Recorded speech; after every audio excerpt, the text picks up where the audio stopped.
Welcome to the show. Welcome to the show. This is Devon Johnson, Showtime Forum post-game report, of course.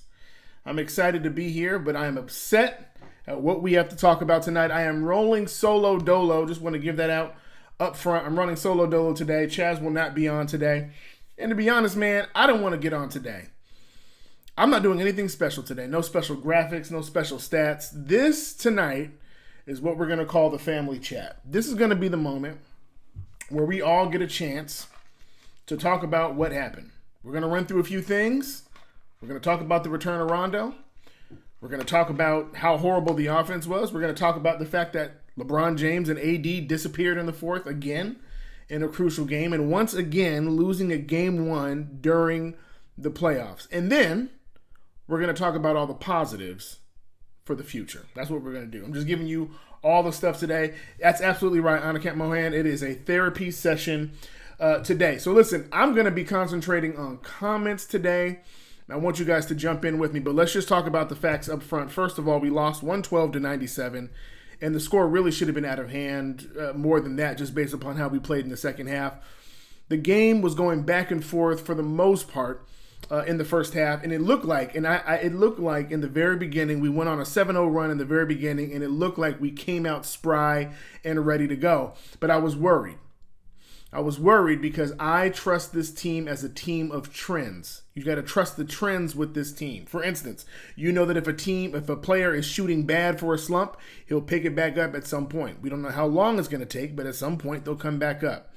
You do know that if we go on a losing streak of 2 or 3 games, that they'll pick it up and they'll go on a winning streak for 5 or 6 games. But I also know that one of our biggest trends that's happened all year long, even into the bubble, was that we tend to start games off slow, falling behind, and then once we found our mojo and our rhythm, we get it going and we take over. But tonight it was the opposite. Tonight we came out and it was 7-0, and you almost felt like we were in a position of being complacent once we got to that little run in the beginning. And we went back and forth, and then once the Rockets got ahead by about 5 or 6, it kind of hovered in that space for a while. And then we got to halftime, and it looked like we could make some things happen in the second half. We are a second half team. We were expecting AD to dominate, expecting LeBron to dominate, expecting our bigs to do what they got to do to take advantage of a small ball Rockets team. And instead, it looked like all of the effort went out the building. It looked as though, just to be honest, it looked as though the team decided at halftime, this game ain't worth it. And when they came back out, it showed up. It showed up in the play. It showed up in the stats. It showed up in the play. Now, we're gonna there's a few things that I want to point out tonight that I think are gonna make us feel better. But the first thing we got to talk about is Rajon Rondo. And I know we've all been looking for playoff Rondo. It has been something that we have been talking about. Even when we first signed, we talked about his ability to play in the playoffs. And then we also thought, man, teaming him up with Anthony Davis and what they were able to do to the Trailblazers together was going to be so fantastic. But the issue is that Rondo has not played a game in months, almost 6 months. This man has not played a game, and tonight was his first game back. Now, you would think in a situation like this that when you have a player who is coming back, who has not played in a while, that he would get limited minutes. But there was a troubling red alert, red flag that happened prior to the game today, and when they said that Rondo would have no minutes restrictions. And do you know that he played almost as many minutes as the starters tonight? He played 25 minutes, just behind Danny Green and KCP, who had 28 minutes, and Kyle Kuzma. So he got a bulk of the minutes tonight, and he was a -10 at the end. He did hit a couple of shots, he had a couple of assists, but he had the same amount of assists as he had turnovers, and that was 4. And here's the thing. I understand that he has veteran presence. I understand that he has the trust of not only the coaches, but LeBron and AD. Both of them trust Rondo on the court. But at some point, you have to look use the eye test and look at what you're seeing. The proof in the pudding, the reality that's before you. And the truth is that Rondo does not fit in the rotations that helped us win the last series. And for whatever reason, Frank Vogel was set on making sure that Rondo got extended minutes tonight. Now, part of that was because Alex Caruso got into foul trouble. And it happens with Alex Caruso just depending on who's reffing that night. Tonight he had 5 fouls, and really in the second half he was a non-negotiable because you couldn't risk it. And the goal was to keep it close enough that you could get his defense back on the court towards the end, and he could still play aggressive without worrying about fouling out. But tonight Alex Caruso only has 16 minutes, and here's what's funny. In those 16 minutes, the man only had 2 turnovers but 14 points and had the same amount of assists as Rondo. So when you look at this and say Rondo has played more minutes than Caruso but scored almost half the points that Caruso scored, so Caruso almost doubled him in points. They had the same amount of assists, but Rondo doubled Caruso in turnovers. So right there, you're showing that Caruso is the better fit. Caruso makes the most sense. And for whatever reason tonight, they were set on making sure that Rondo got some weight up. Now, what's funny as well is that when we got to the fourth quarter, you were expecting LeBron and AD to really turn on the Jets. But you could tell, but when it got to a double-digit lead, they had already kind of folded it up. And this is kind of, to be honest, this is where the narrative of being soft or the narrative of not being great leaders in the fourth, this is where the narrative begins to start making a little bit of sense. Now, I'm not calling Anthony Davis soft. I still believe he's a perennial all-star. I still believe he's a top 5 player in the league. And I still believe that he hasn't even unlocked all of his talents yet. But the issue is that when he gets to the fourth quarter, something happens. And normally we would allow LeBron to get it going. But tonight, it did not happen. Let me get to the comments, and then we can get to the other stuff later. My cousin, 24K Petty, what, WTF Cousins, what the heck? Listen, I don't know. I don't know. I didn't know what, at the end of the Portland Trailblazer game 1. I didn't understand it. But there's something I want to point out in the trend. Remember, this is a team of trends. I want to point something out. Me on Periscope. Nobody watches NBA anymore. Well, that's an oxymoron. Anika Mohan, pathetic effort. Vogel's rotations were clueless. Playing Rondo crazy minutes affected chemistry. Yeah, it absolutely did. And I made this commentary on Twitter before during the game that even though you may have bigger size and even though you may even have a better skill set, I still believe that Anthony Davis and LeBron James are a better duo than James Harden and Russell Westbrook.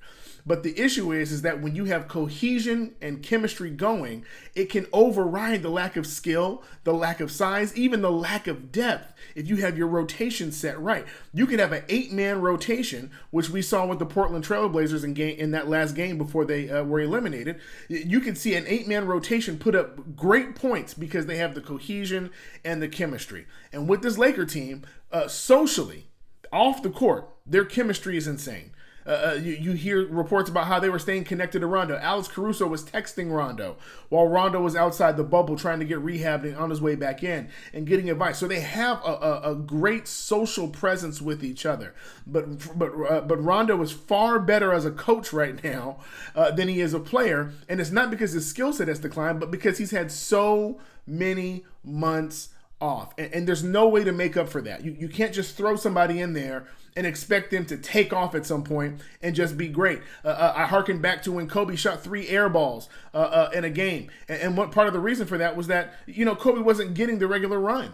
There's a thing about rhythm and rotation. And here's the thing. When you insert Rondo and you're trying to get him going, you're throwing off the rhythm of rotation for your other players. And so luckily tonight we had a almost an aberration from Caruso scoring 14 points. That's not his norm. But everybody else seemed to suffer trying to figure it out. The rotations didn't make sense. Markieff Morris didn't really get a lot of minutes tonight, and the minutes he did weren't great. He had 9 minutes tonight, 0 points, only shot 1 shot. When we started seeing his uptick towards the 14 and 15 minute mark for his rotations. And so to bring him out didn't make sense. Playing AD and Dwight Howard and Rondo and LeBron and KCP all in the same time, Danny Green, and it just didn't make sense, especially because those rotations had never played with each other. But hopefully, this will be the sign that they need to make some adjustments. Now, this could be a weird thing to think about. This may have nothing to do with tonight, but Jason Kidd was not present tonight due to back spasms. And I wonder if some of those rotations in the point guard position would have been different had Jason Kidd been there in Vogel's ear to make some recommendations for adjustments, if you will. James Michael, what happened to our offense? Now that's a whole separate issue. The offense flows primarily through Anthony Davis and through LeBron James. What we all thought was because of the small ball rotations and because of the way things were going to be going for the Houston Rockets, that it was going to be a mismatch, a bigger mismatch with the Rockets than it was with the Trailblazers, given the lack of size, the lack of skill. And of course, Anthony Davis is, he's just a transcendent talent. But here was the issue that we had.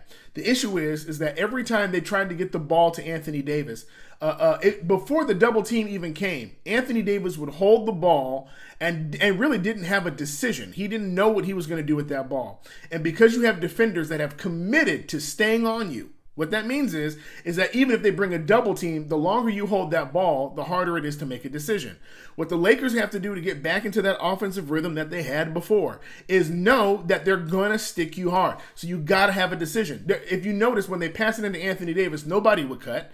And even when they did cut, they weren't making clear cuts to the basket. And then Anthony Davis would just hold the ball and eventually turn around and kind of just play with that person for a minute. Wouldn't even dribble, just try to do the triple threat stab, that jab, and really wasn't getting any kind of offense going. And he would try to shoot a shot. Even the points that he made were difficult to make.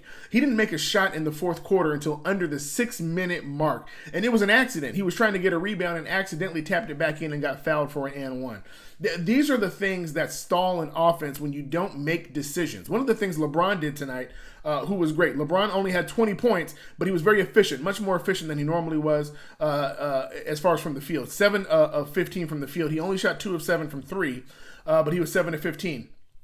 Here's what's crazy about that. LeBron James makes his decision once he crosses half court. We all know what's getting ready to happen. If he tells people to clear out, he's getting ready to drive. If he comes down with speed and then he slows up, and then he does that with his fingers and he starts letting the ball bounce and wiping his shorts, he's getting ready to do a step back 3. You know what moves he's going to do before he does them because he's committed in his brain. He's going to get it going. The only times that we saw LeBron James struggling is when he was trying to get it into AD and AD couldn't make a decision. We have to be better decision makers. Now on the flip end, the idea of having Rondo come in, or the reason why people were anticipating his return, is because he's a primary ball handler like LeBron. And the idea is that when Bron's not on the floor, then Rondo is.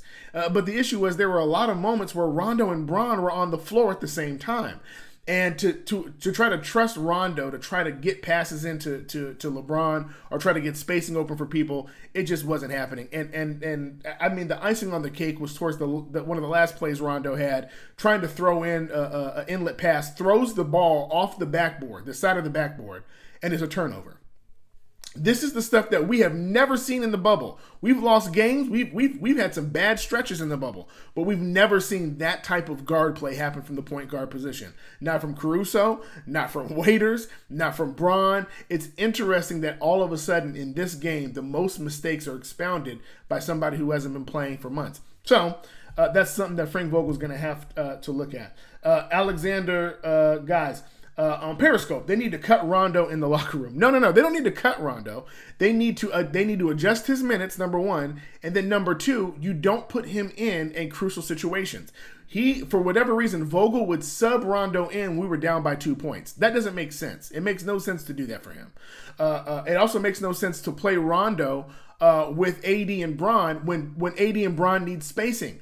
And they're going to sag off of a Rondo because Rondo does not hit threes. He hit 1 tonight. I think he might have hit 2.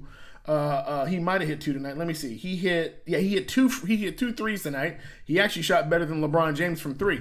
But they're going to sag off because even if he makes that shot, they'll live with that and they'll sag off. So you're really playing 4 on 5 on offense. LeBron can't drive. AD can't get position because he's already set for a double. And just the rotation. So a lot of that stuff is just about where you place Rondo. Rondo should not be on the floor the same time as LeBron. Rondo should really not be on the floor and when Caruso is available. Caruso should be your number one sub to come in when you're doing substitutions on after that first starting lineup rotation. So for whatever reason, tonight was a night that they were dedicated to Rondo. And I don't know if they're planning on making adjustments, but they have to. Alexander Guy said Rondo happened. He did. AD is soft as hell. Has to man up and play better. Otherwise, we're in trouble. He does. And I don't want to call him soft, like I said earlier. And I understand the frustration, and I understand why that happens. I still believe that Anthony Davis has not realized his own strengths. I think Anthony Davis gets excited when he sees his strengths coming into play, but he has not learned how to impose his will. Now, let me also explain this. There's a subtle difference, and I don't want this to come off as a negative comparison. I just want us to have a different shift in mentality about how things roll, okay? I don't care how much time was going on in the bubble. There's no way Kobe Bryant would be playing in a Madden tournament. There's no possible way. There's no possible way. You probably would see Kobe somewhere in a parking lot working on dribbles, like working on dribble drives and stuff with no basket and sometimes no ball.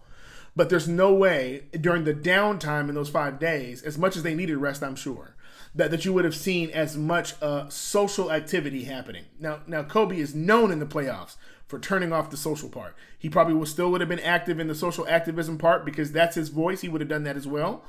But there's no way.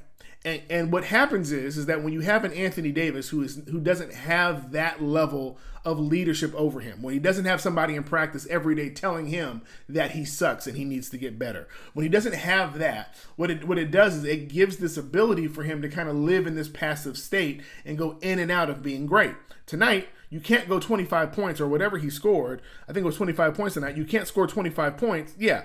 And even though he was active on the defensive end, 3 blocks tonight, 14 rebounds. He was active, but that's not all that we needed from you. What we needed for those rebounds and those blocks to transition into points. And those points weren't happening tonight. He only took 16 shots. And some of those shots literally weren't even really shots. They got counted as shots because he was going up for rebounds and he would put it back up. But for the most part, what we're looking for from AD is to learn how to turn on that inner dog. And part of it is the environment that he's in doesn't allow that. It doesn't breed that. It doesn't cultivate that, okay? You can't turn the killer on the court. The killer has to start when everybody else is playing and everybody else is having fun and everybody else is social. You're the one that's up at 5 a.m. That's where the dogs are born. That's where those people who are real hungry. That's where like the Karan Butlers would meet Kobe in the gym. That's where those people are born. When you're up early, going to bed late, studying tape as much as you possibly can, picking the brains of people. That's the level of dog that needs to happen prior to the court, so that when you get on the court, you have so much confidence in all the preparation you've done. You can't just rely on raw skill. You're combining your raw skill with preparation, okay? James Michael, the only energy and movement we had was in the first quarter. Then offense went out the window. James, you ain't lying. Jason Jeter on Periscope. No passion, horrible offense. Rondo played too much. They acted like they didn't want to be there. I think we're all seeing the same thing. Jason, I agree with you. I think we're all seeing the same thing. Now, this also was, from my understanding, the first game where they could have guests, okay? So now the families and the friends are showing up to the bubble. I don't know if that has anything to do with it, but I will say this. And the opportunities that you would have to be focused and hungry and I can't wait and all that stuff, in that space, generally, the energy level goes through the roof. But sometimes, just being honest, sometimes when we get into a relaxed state, it causes us to be distracted, causes us to lose focus, and sometimes it even drains our energy before we even get on the court. I'm not saying that's the case for the Lakers, but it is a possibility. Annika Mohan, we are playing the Rockets and the refs. Yeah, tonight, Clippers smoke the Nuggets, and we come out with this effort. Embarrassing. Now, let me also vary that. Okay, let me also vary that just to kind of address that. The Rockets have kind of already had our number based upon how the regular season was going. We struggle with defending the three-point line. That's just where we struggle. Not only do we struggle against that, we struggle against speedy, quick guards, and they got 3 of them. They got James Harden, who's strong like a moose, that can get in there and draw fouls. You got Eric Gordon, who can come off the bench, and they both had great games. Russell Westbrook, even though he has been struggling, he still had 24 points tonight, but I want you to notice the difference in the aggressiveness. Russell Westbrook shot 24 times in 32 minutes, as opposed to Anthony Davis, who played 37 minutes and only shot 16 times, okay? James Harden, 12 of 20, okay? He shot 20 times, okay? LeBron James only shot 15 times. and played 37 minutes. So both of our stars played more minutes than their stars. Okay. But in the shorter amount of time, the Rockets shot more. We shot less. Okay. Once again, that level of aggressiveness is what the Rockets come out with. They shoot and they keep on shooting. And when they're on, they're on. And when they're off, they're game 7 against the Warriors and they go 0 for 24. Okay. So that's how they kind of ride. They live and die by the 3. The Nuggets are a far different team. The Nuggets are not that kind of team. In fact, we probably would have had the same result against them had we played them in this round. But the truth is, either way, whether we won or lose, it was the effort that was embarrassing. The effort, and that's where I'm with you. The effort was absolutely atrocious. How many times did we see people be on the 3-point line wide open and nobody ran to them? At least 4 times tonight. And you can't have that. That's the kind of stuff that Phil Jackson used to bench players for. If you had a defensive rotation and you didn't even bother running over to try to cover it, you got benched immediately. And I don't care who you were. Okay. Vogel was simply outcoached. Why have Rondo out there for that many minutes when he hasn't played? Yeah. And I don't know. 24K Petty. I don't know. I don't know why. I still, and I'm waiting to find out from the post game that I can't wait to go back and look at to find out why he played Rondo so many minutes. I will tell you this. Vogel will probably say, I like some of the things that I saw from Rondo. It was good to have him back out there on the court. The team was excited to have him. He's a little rusty. Now listen, I even tweeted before the game, he's going to be rusty. He's going to be rusty. There's no possible way you're asking that dude to come in here and be like a dynamite and get this whole team lifted. It's not going to work, okay? It's just not humanly possible. So I knew he was going to be rusty, but I also did not expect him to play 25 minutes tonight. Now that 10 to 14 was about where I was thinking. About 7 minutes per half, right? 3.5 minutes, sparsed out per quarter if you need to, and then call that a day. But he played 25 minutes. That's way too long to have Rondo on the court. Al Sanchez, Periscope, good to see you, sir. Do you think the Lakers were playing hesitant D on Harden? No, I think Harden. I think that the issue was that they weren't doubling, and I think they weren't doubling because they were afraid of the swing. The swing pass terrified the Lakers tonight, and they you saw it. There were certain points where they did double, and it worked out great. But a lot of times they tried to come on the double a little bit too late. They ended up getting a swing pass, and that swing pass would leave somebody wide open. PJ Tucker had plenty of open looks. He didn't have a lot of points tonight, but he was still wide open on a lot of stuff. Austin Rivers got it going, and then even Westbrook. Westbrook shot a 3 over AD, and that's what got him cussing and talking crazy. But let me stop there, and let me just point this out. We talked about this after game 1 of the Portland Trailblazer game. When we lost to the Blazers in the first round, okay? And I talked about how Nurkic was talking crazy, looking at cameras and doing all that stuff. We talked about Dame dancing and doing all that stuff. And I said, that's the kind of stuff that wakes the Lakers up, is that level of disrespect. I've been saying this since last year. By the way, in case you guys haven't noticed, it's been almost exactly a year since this season started. I just want to point that out. That's how long this season has been going. Nobody is used to playing basketball this long. But anyway, when that level of disrespect pops up, something awakens. I'm telling you, it does something to the inside of this team. That has been the trend over and over and over again. When we lost to the Clippers on game 1 and we lost to them on game 2 of the season, all that chatter and all that talking and all that stuff, and then Patrick Beverley talking crazy and all that stuff, and that's why when we came back and we saw them the same week as the Bucks, we got in that behind. And the reason why that is because for some reason, disrespect wakes this Laker team up. Teams would actually be better if they would beat us and not talk crazy. But I promise you, whatever Westbrook said, and I don't know, he was saying a whole lot of stuff, and there was a whole lot of cuss words.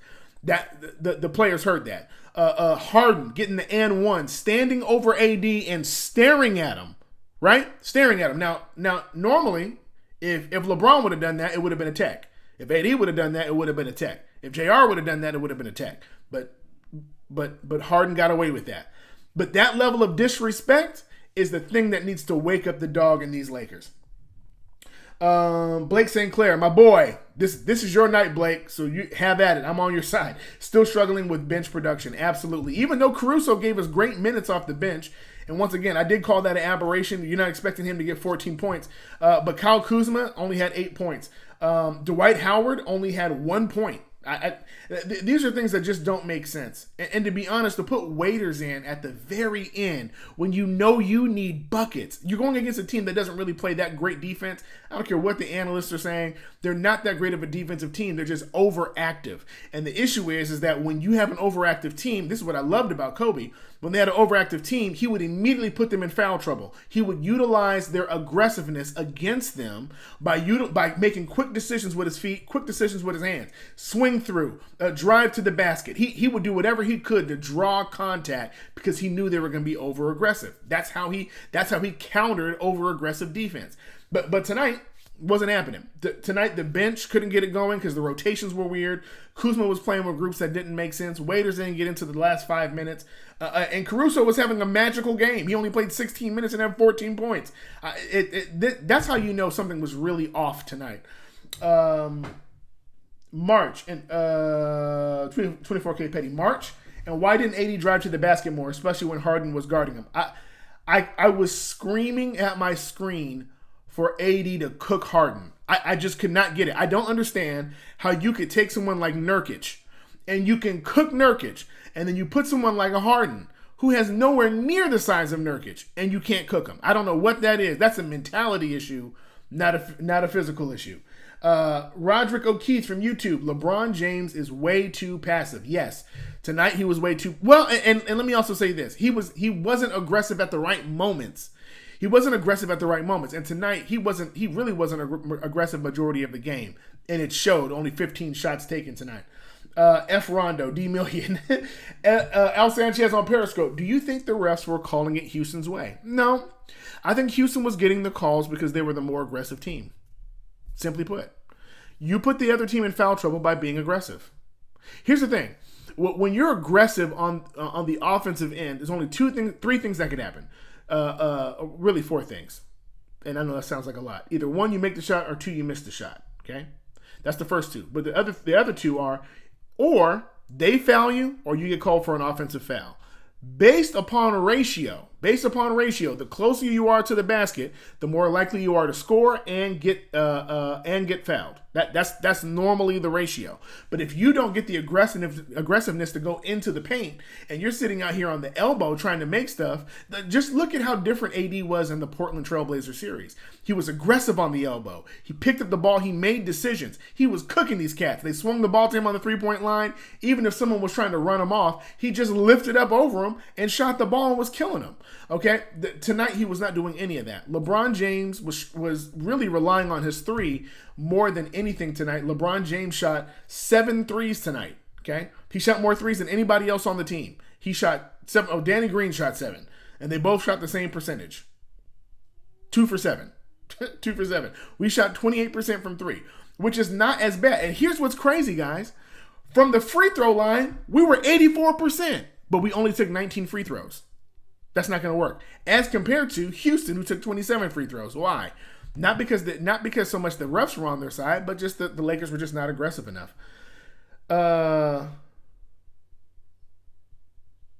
O'Keefe, Lakers played soft. LeBron James needs to Kobe up and know when his team needs him. He laid down tonight. I'm asking Kobe to show up in their dreams tonight. And I want him to give them 8 hours, like while they're asleep. I want Kobe to work them out for 8 hours, and I want them to wake up exhausted tomorrow. I want them to wake up and be like, Kobe worked my behind last night. Like, I want them to have an encounter. They need to have something. Something needs to wake them up. And if wearing the KB patch don't give you the passion, I don't know what else will. Bro, D Million, bro, injure this guy during practice. No, man. I don't even know how they're going to treat this guy come the next game. Leonard Buchanan played Houston game, especially in the 4th. Yeah, we tried to shoot threes and try to go 3 for 3 for them in that. And this is why the Rockets really rely on getting a lead before the 4th, because they know that if a team is down in the 4th, they're going to try to trade baskets. But here's the thing about threes: when you're not used to shooting them, or if you're not a good three-point shooting team, that means you're probably going to miss more than you make, which means that there's going to be long rebounds, which opens up transition offense, which allows the Rockets to get out in a run and be able to shoot, and that's exactly what they do. Russell Westbrook, Eric Gordon, James Harden in open court, even if it's just 3-on-3, when it's spread out like that, you can count it over. So they rely on teams to get into the fourth quarter and try to shoot their way back into a game. Lakers fell into that trap tonight.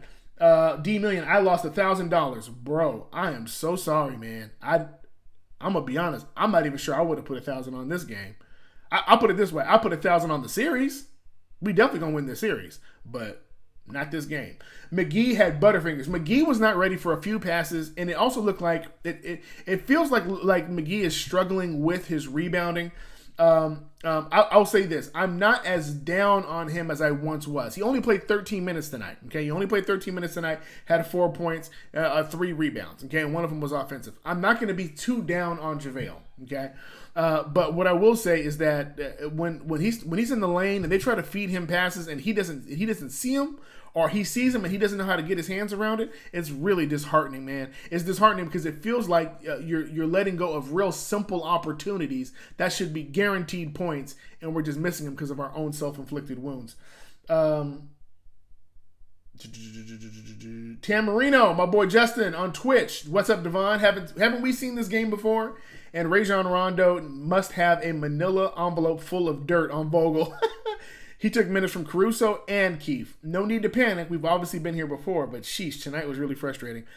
Yeah, and part of it, and I want to just kind of bring context to Rondo's minutes a little bit. 25 is still too much, but Caruso got into early foul trouble. Caruso was in foul trouble like real early. He had 4 fouls real quick, and then he picked up that 5th, and you didn't see him again for a good 10, 12 minutes.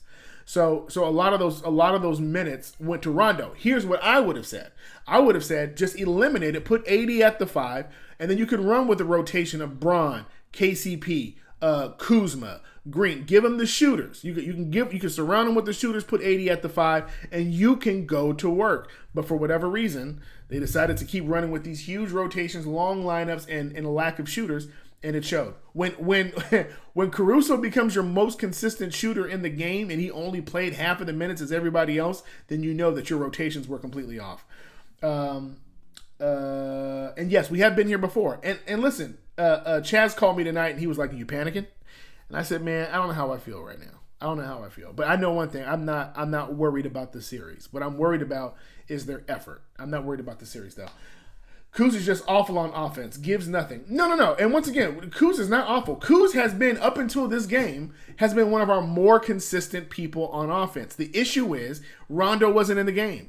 So he understood his rotation. The rotations were set. Kuzma knew that when he was in there to be a shooter and to complement Braun. He knew exactly why he was in there. But what do you do when you have Rondo handling the ball and now everything's trying to find Braun a shot and you're on the court as well? It was a horrible idea to play Rondo as many minutes, and somebody has to ask him about why he played so many minutes tonight. Al Sanchez, 80 is soft. There, I said it. And this is a night tonight, Al. I'm gonna let you go ahead and say it. No rebuttal for me. Leonard Buchanan, Houston gets easy shots. We didn't. Got easy shots. We didn't. Leonard, I like the way you're talking. Rebounds even. Unacceptable. Absolutely. And here it is. These are fixable issues. The entire year, we've been a top 5 defense, and here's the key. We also led the league in field goal percentage for majority of the season. So you know what we're capable of doing. Okay, we know what we're capable of doing. So the issue is that when you don't turn that part of your identity on, you're going to get out rebounded, you're going to get outscored, you're going to get out hustled, the whole 9. Okay, Wayne Periscope fam, that was probably the worst game I've ever watched. Vogel's rotations is awful. No, we've seen some other ones that were pretty bad. Let's not forget the scrimmage games. Whew. Man, oh man. Let's not forget the scrimmage games. My goodness, we've actually had some pretty bad games, right? But Wayne, I will agree with you on this. It felt the worst because of what was at stake. Now you're in the second round of the playoffs. Now you're getting into that territory, right? Other teams are kind of doing stuff. The Miami Heat have way less talent than the Lakers. We went into the Heat's home and beat them, but they done beat the Bucks 3 times. Okay, so you're seeing other teams. You're watching the Clippers blow out the Nuggets. You're seeing teams kind of do what they're supposed to be doing right around the second round. And the difference is for us from everybody else is that we introduced a new person into this bubble and gave them significant minutes. Think about this. Up until March, Rondo had been playing. After March, then we introduced JR and Dion. JR and Dion had more minutes in the bubble than Rondo did. And Rondo still got more minutes than Waiters and JR combined times 5. Do you understand? That Waiters got 5 minutes, JR got none, and Rondo got 25 minutes. He got 5 times as many minutes as guys who've played in the bubble prior to him being there. Okay? So like that's the kind of mentality of you have to make a decision as to what you're going to do. If you're going to throw the entire season away because you want to appease Rondo, then just tell us so that we can be okay with it. Okay, so that we can figure out how to get another coach in there. But if you're telling me that you're still experimenting by round 2, it makes losses like this look so horrible. Gabrielle Chavaria in Periscope. Man, Vogel needs to get arrested for some of those lineups and Rondo minutes. You ain't lying. Terrence Merchant on Periscope. This game feels different than the game 1 of Portland. More than just making open shots. It's just effort. It's just effort and embarrassment. And they got out hustled and they got out embarrassed. I mean, they got embarrassed in game 1 of Portland. The way they got embarrassed was different, right? The way they got embarrassed, but just substitute Dame, right? Substitute Dame for James Harden. 2 different games, but the primary score in an offense where you obviously have the size advantage, which we did. You had the skill advantage, which we do. You get out hustled, you get out worked, period. Look at how the Heat are playing with the fixed rotation, and look at us still figuring out our rotations in round 2. Yeah, it's hard, man, and it's what makes it hard is because we have veterans. What makes the Miami Heat work, and let me just kind of bring everybody into a place of balance. What makes the Miami Heat work, and this is why Jimmy Butler chose this place. When Jimmy Butler was in Minnesota, he was in Minnesota, and there were other people. Cat was there. When he was there, everybody was talking about, if I was a GM, I'd pick Cat as my first player. I'd build my franchise with Cat. Jimmy Butler left there because it wasn't working. He goes to Philadelphia. Now you have Ben Simmons, and you have what's your boy's name? I forget his name. Joel Embiid. Now you have them, and then Butler leaves there voluntarily, going, that ain't it. He gets down to Miami, and it's a bunch of guys with no leader. There's no leader in Miami. You got people like Hero and Dragic, and you bring in a veteran like Iguodala, but you got a bunch of guys who are just hungry to play, young cats. No veterans, really, outside of like Iguodala and a couple other guys, right? And so now you have Jimmy Butler who comes in and goes, we're going to out-hustle everybody. And he sets the tone, right? He almost comes in with the Kobe mentality. The difference with the Lakers is you don't have a bunch of newbies. You got a bunch of veterans all over the floor. Dwight, JaVale, Rondo, Bron, AD. Everywhere you look, the youngest players on the team are the people that you never hear about, for the most part. And that's Costas and Devontae. But like even J.R. Smith is a long-term veteran, man. Danny Green, a long-term veteran. KCP been with this team for how long? We forgot that he used to play for Detroit. So you got a bunch of veterans, not guys who are just kind of trying to figure it out. You got guys who are hungry and you got guys who are veterans and they want their minutes, period. I don't know if we can go back and remember this, but there was a time before Vogel where we had a coach and there was a grand uprising from all of the veterans who were upset about the rotation minutes that they were getting because the young guys like Hart and Lonzo and Ingram were getting more minutes, and they were like, y'all got to fix that because veterans want their minutes. They don't need a lot. JaVale only played 13 minutes, but they need their minutes. And so for Frank Vogel, you introduce somebody who's feisty, fiery, and really the most unpredictable person on the team, even beyond Dion Waiters, is Rajon Rondo. He's been suspended for punching people. He done spit on folk. This is Rondo, okay? So even tonight, there was a moment tonight where they were just arguing. It wasn't nothing going on. It was Laker ball. Everybody agreed it was Laker ball, but Rondo's just in there chirping, talking, doing all that stuff, okay?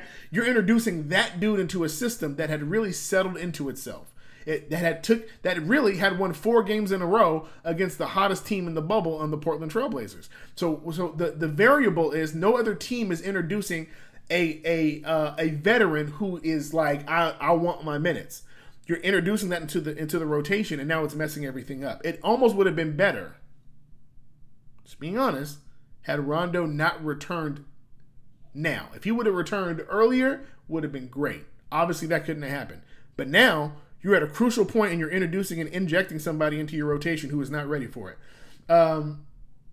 James Michael, do you think LeBron doesn't want to be the decision maker all the time? Only the reason for Rondo. That's a great question. I don't know. I keep hearing that that's the reason why Rondo was on this team, is to be an extra playmaker. And tonight he was the complete opposite of that. Early on, Davis was used properly. Late, he was nullified. Leonard Buchanan, absolutely. You are absolutely right. Let me get some water. Wayne, and if AD doesn't average 40 going forward, Bron needs to score more. This passive stuff won't fly.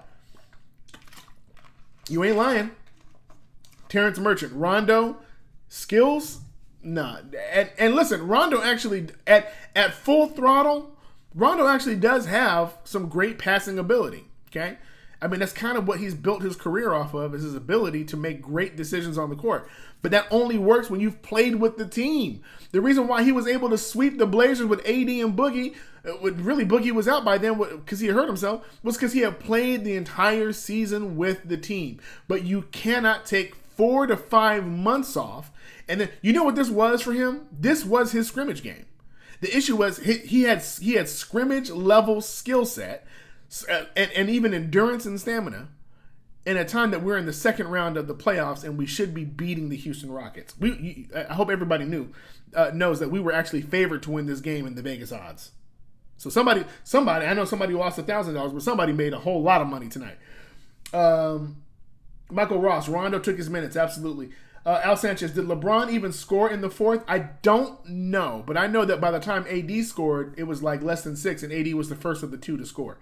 Davis has to go quicker when he gets in his one-on-one matchups. Michael Ross, absolutely.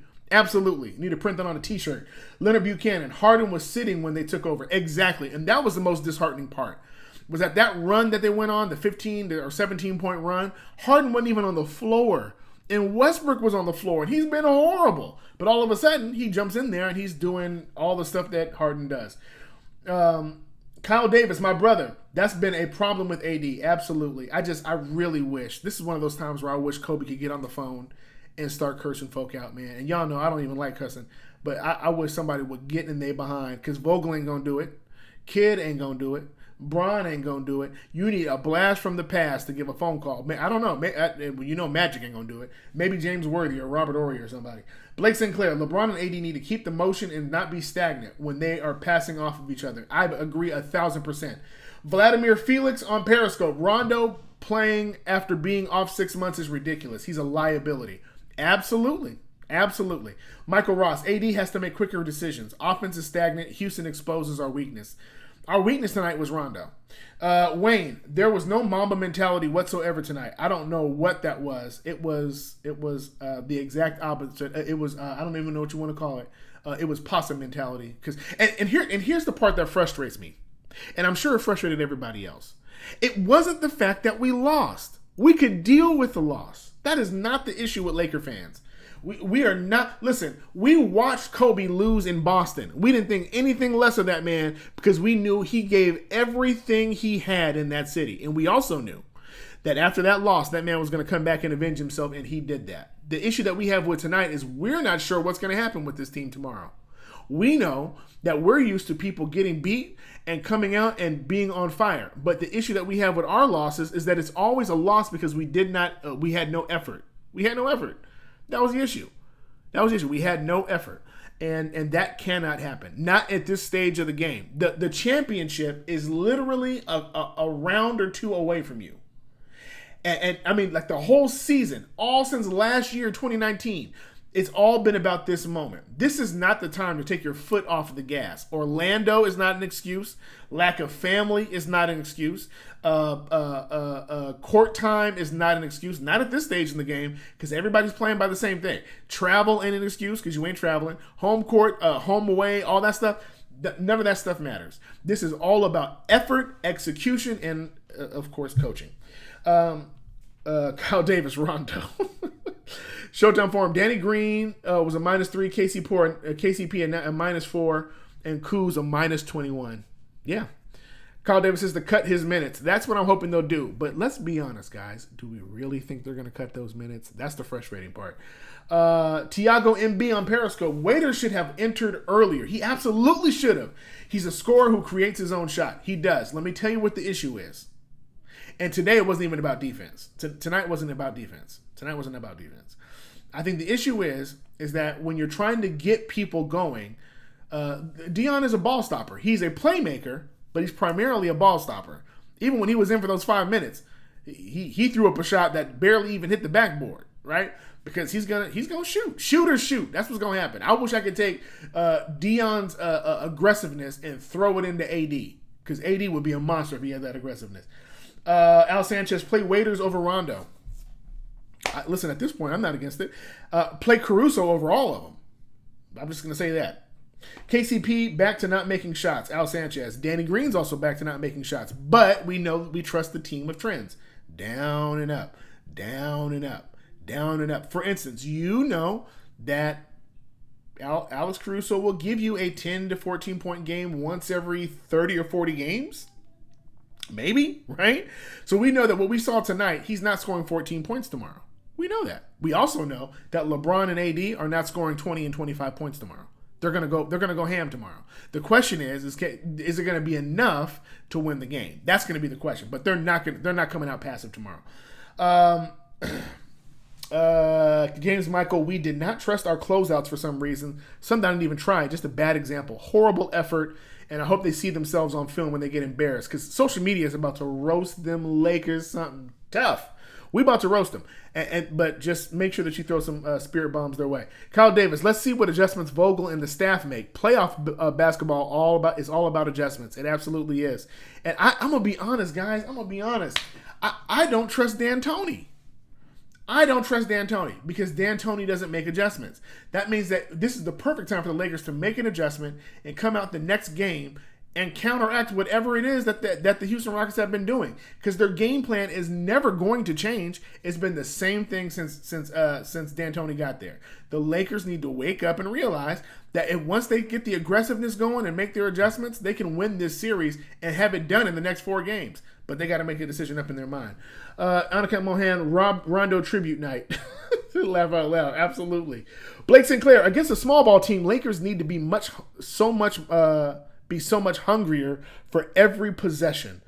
Play like they will never see the ball besides steals, intercepts, blocks, and rebounds.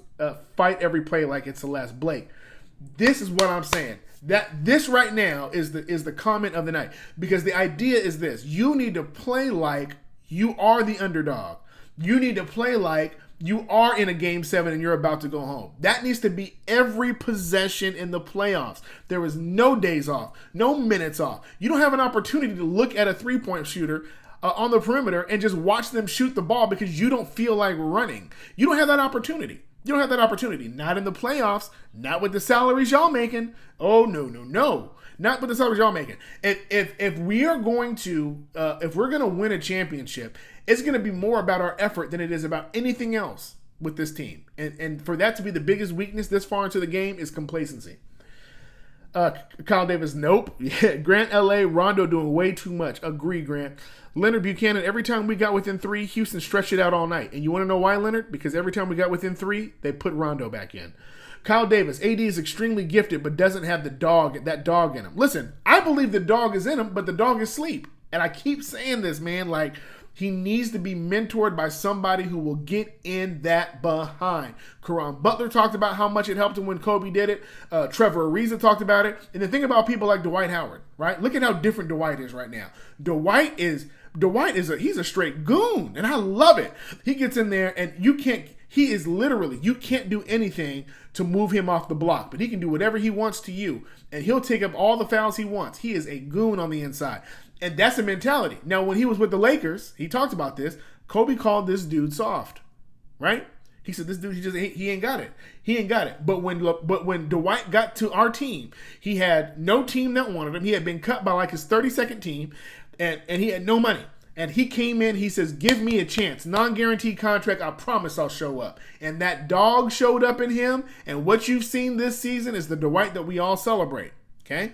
So what needs to happen to AD is there needs to be something that wakes it up, and hopefully it ain't gonna take what it took for Dwight.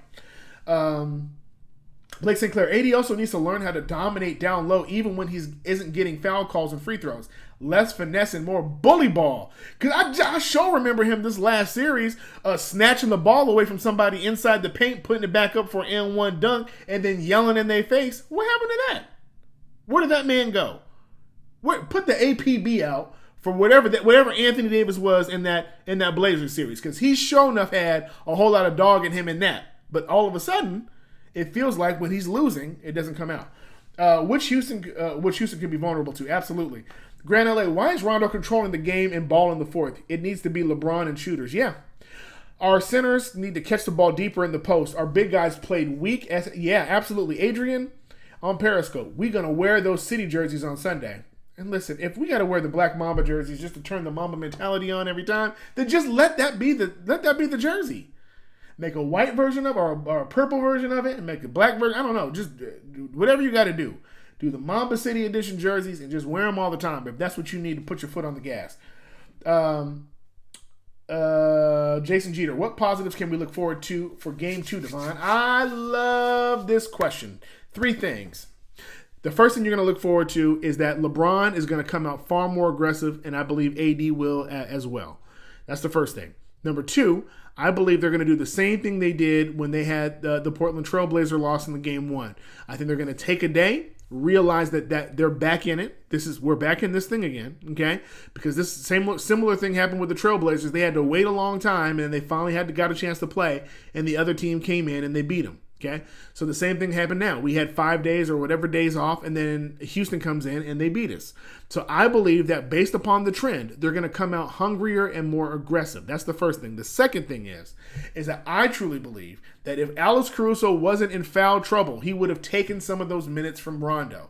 So what I'm looking for is a way for Caruso to have more minutes by staying out of foul trouble. Caruso doesn't normally have 5 fouls. His defense is far too important to this team in the absence of Avery Bradley.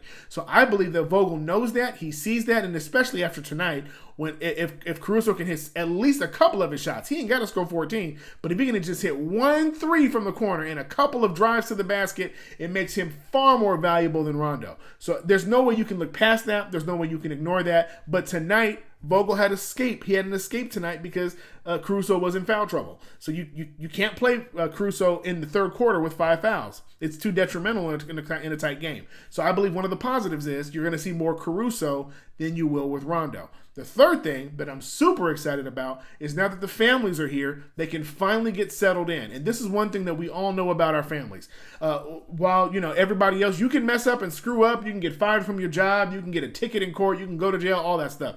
And your friends and people on the outside, they may judge you. But don't nobody get yourself together like your own family and having somebody talk to you and tell you that you're soft because they're close enough and they can trust you with that and say you need to be far more aggressive. You looked horrible out there. They will tell you the truth about yourself. And I know Savannah's like that.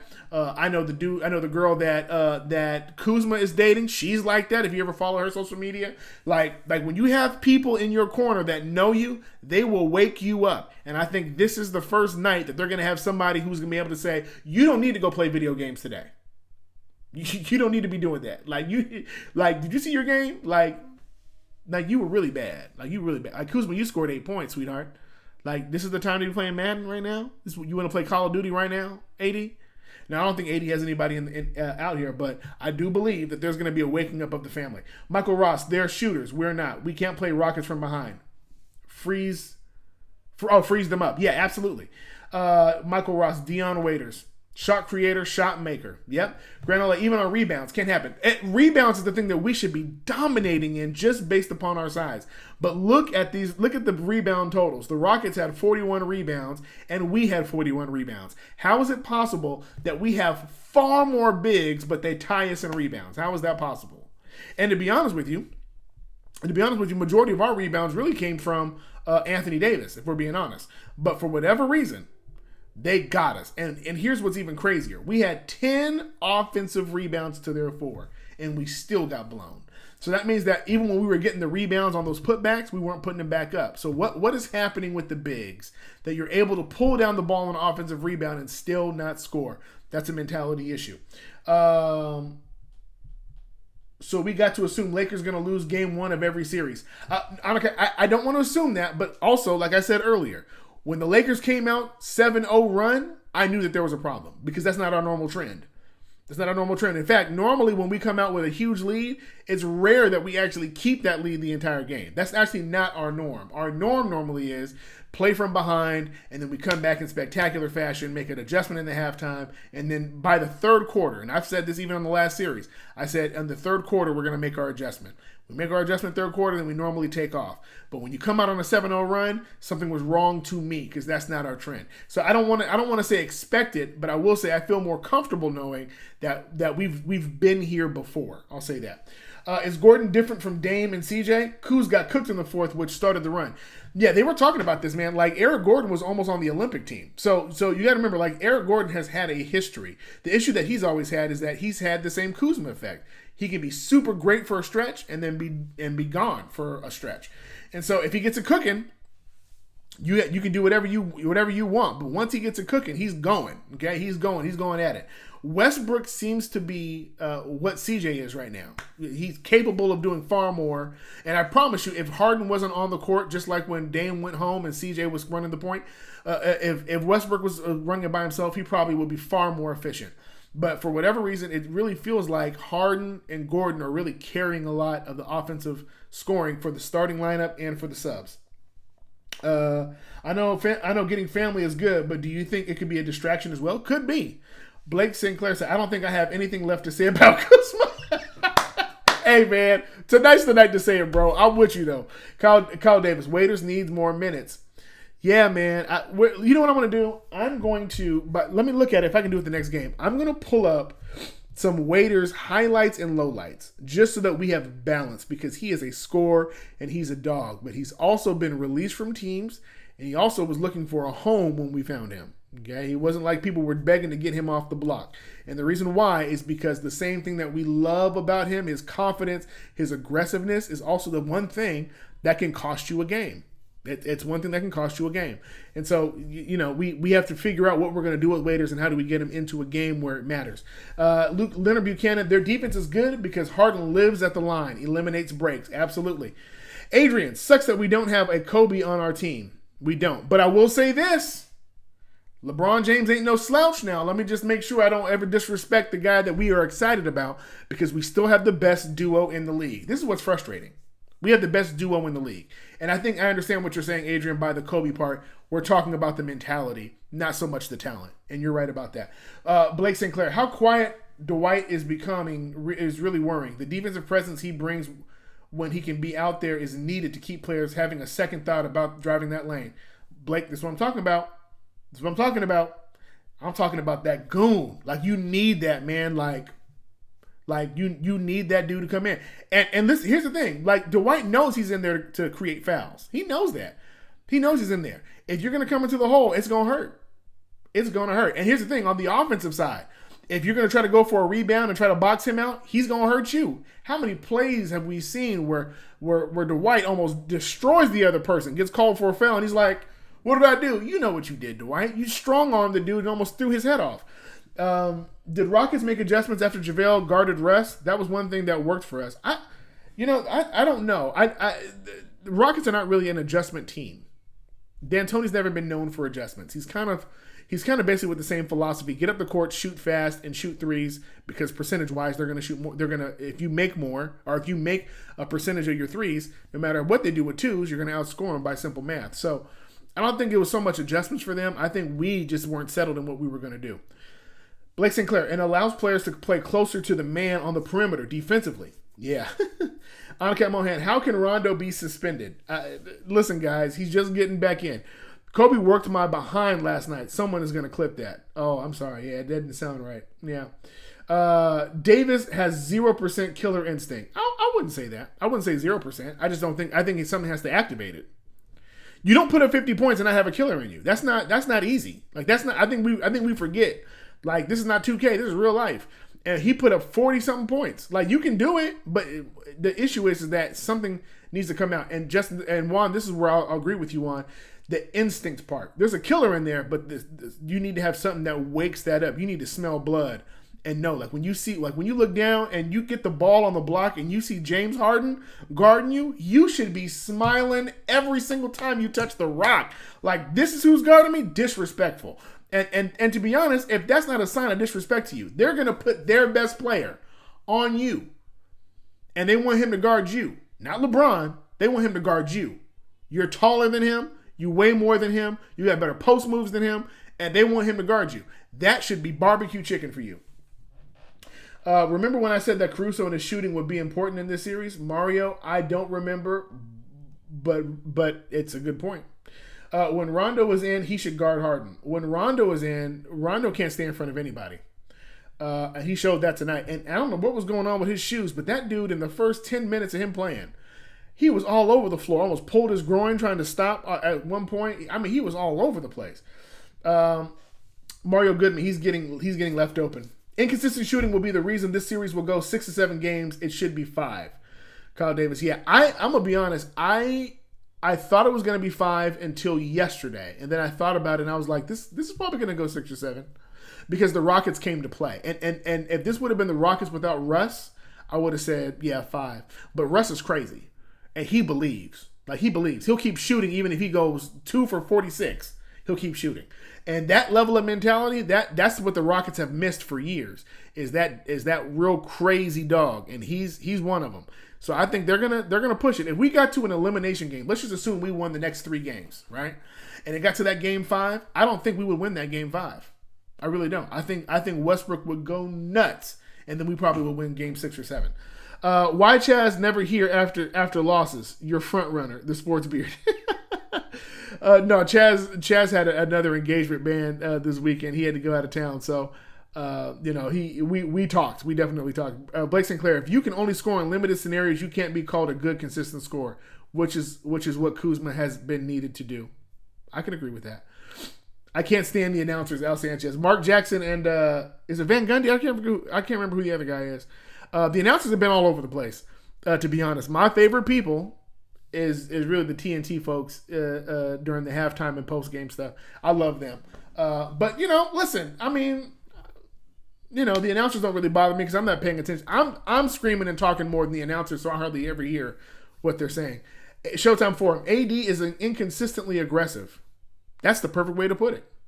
Mario Goodman, how about only shooting open threes? We stink at challenge ones. Let's make the easy 2s we get.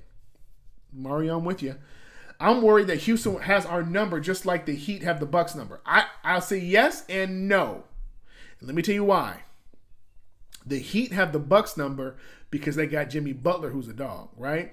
And because they have a bunch of people who are just hungry to get there, right? Jimmy has kind of been in this position for a while, and they're following his lead and they're hungry. I would trust veterans over young bucks any day because veterans have been here before. Just want to point that out. Danny Green. Think about all of the things Danny Green had to do with the Toronto Raptors last year just to get to the finals, okay? There was a lot going on with that. LeBron has been here before. Let's not forget how he got the first title with Cleveland, okay? So when you've been there, it gives you it gives you the ability to address it with people who have not. And that's the difference between us. And the Bucks don't have that. The Bucks definitely don't have anybody in their corner that can tell them how to get out of these issues. Nobody. And so they're pretty much done. You can count the Bucks done. They're not going to the finals. It's probably going to be Boston, which is why we got to get to the finals because we got to have Lakers-Boston in the bubble. That would be the perfect way to end out 2020. My opinion, Blake Sinclair, he's a streaky shooter that can drive at the lane on occasion, but the rest of his game doesn't justify his minutes. Well, on a team like this, who else is getting the minutes? That's all I want to say. Why was DG getting so much burn? Primarily because he's one of the defenders that could stay with some of their people like Covington and stuff like that. And he really didn't get that much. He got 28 minutes tonight, which is only 3 more than Rondo. But Kuzma got the same amount of minutes. So, I mean, the only people who really didn't get minutes tonight, Dudley, Morris, Waiters, and really McGee. McGee had 13 minutes. Okay, everybody else pretty much got burned. So, and of course, J.R. Smith, who didn't play at all. Why aren't the Lakers dominating on rebounds? Lack of effort. Sean, brother. I'm so sorry, Sean. I'm not even going to try to disrespect your name like that. This is exactly why the Rockets had to win Game 6. Yeah.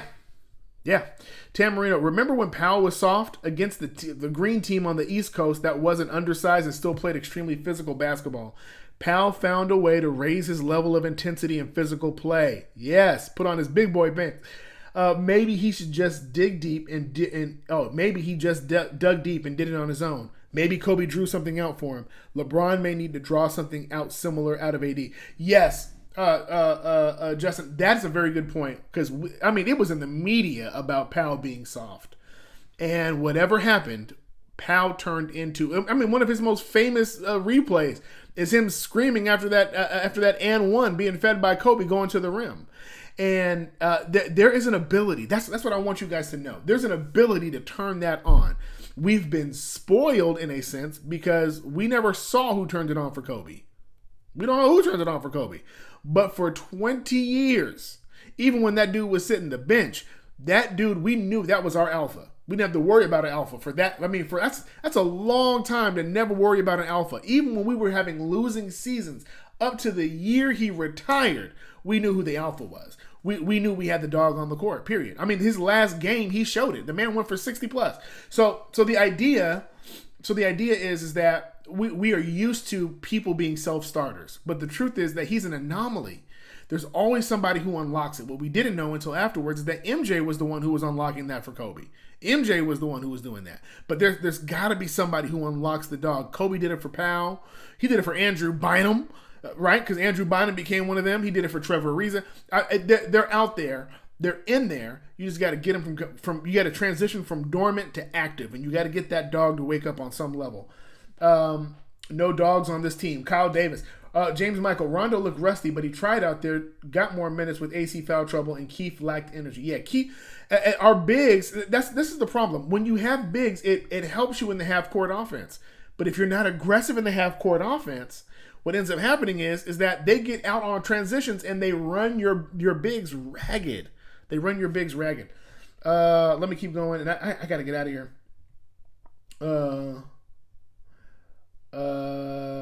Vogel can't play Rondo like that, or this series is over, man. Absolutely. Anthony, AD is gone after this year. Yeah, right. Let's go lick our wounds, watch some film, fix the rotation, get AD and Bron on the same page. Let me tell you something, man. Caruso needs to be out there. His energy and effort needs to spread to the rest of the team. Yeah, but he got into foul trouble, Blake, and that was the biggest issue. He had 5 fouls by the third quarter. There's nothing you can do after that. You have to sit him for a long stretch. And when he finally did get back in, he was great. But the hard part is when fouls are going on. Foul trouble will keep your best players off the court. And this is what I keep trying to get us to do, is to get those PJ Tuckers, get those Westbrooks, drive to the middle, draw the foul. Because if they're in foul trouble, they can't be aggressive. And they can't be aggressive, you eat them alive. And then when it gets to the fourth quarter, you just let, whatever it is, be whatever it is and go for it. But if you're not getting them to be aggressive, if you're not being aggressive and causing them to foul you, then they'll have all the defensive energy in the world. You know what I mean? Yeah, so let me yeah, Shaq and Charles should have their own show. Yeah, they probably would fight each other by the end of it. Outscored 42-40 in the paint. Wow. Yep, Leonard, and that was a lot of transition baskets. A lot of that wasn't just straight up half-court sets. Half-court sets, we ate them alive. But we never really got a chance to get half-court sets because either Rondo would push it. Every time Rondo had a fast break, I'm going to go pull those stats. Every time Rondo had a fast break, I literally got nervous. I literally was like, I don't know what's going to happen by the time he gets to that basket because he's going to make some weird decision. And rarely did the fast break ever work out. And for some reason, he had the ball. If you give LeBron James the ball on those fast breaks, he would have done the same thing he did to your boy Russell Westbrook. Ended his life. He ended his life, man. If that would have been LeBron on those fast breaks, it would have been great. But even Caruso makes better decisions in the fast break than Rondo does right now. So, guys, with all that said, why was Harden so bad against OKC? One name, Dort. That man Dort. Clint Baps, the reason why Harden was so bad was a man named Dort. We ain't got no Dort. Dort was that dude, okay? And he kept Harden in check. Listen, here's the thing. Here's the deal, okay?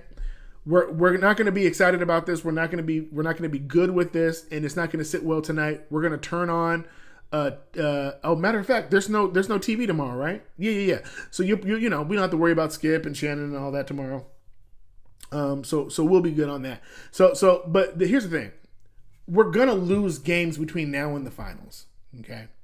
So don't be upset about the losing, but it's okay to be upset about the effort. Now let me tell you what the secret is, man. This is the last thing you want to do. please don't get into those DMs, and please don't get in the comment section of these posts and start talking crazy to these players, man. Like, mentally, they are fatigued, man. Mentally, they are fatigued. I'll tell you that. That's every player. That's not the Lakers. That's every player, okay? I cannot imagine what it's like to be secluded in a space like that for that long. I'm going to be honest. Like, can't do nothing. Can't see anybody else but the same people that you always see, right? Eating the same food that you always eat, sleeping in the I can't imagine that. To go from the lifestyle that you have, I can't imagine that. So with that being said, this is what we got to do. We need to let our opinions be known, but we got to do it in a positive manner. That's all I'm asking you guys to do. This is my homework assignment to you between now and Sunday.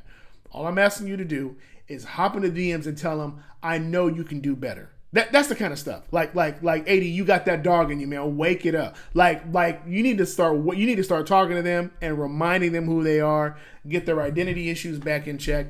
And listen, there's nothing we can do about rotations, none of that. I'm not even sure if Rondo's even on social media, but just stay away from his page altogether. Don't say nothing in this page. Just leave him alone until we can figure out what's going to happen with his playing minutes. But everybody else, spirit bombs in the chat, spirit bombs in the DMs, spirit bombs in the comment section. That's what we want to do for those players. Okay, get them going. We're going to come back. Game 2 will be different. I promise you. Game 2 will be different. And once we make that adjustment, we can ride the momentum and keep it going. I know Frank Vogel's going to make some adjustments. I know they're going to watch film. I know LeBron and AD are going to come out aggressive.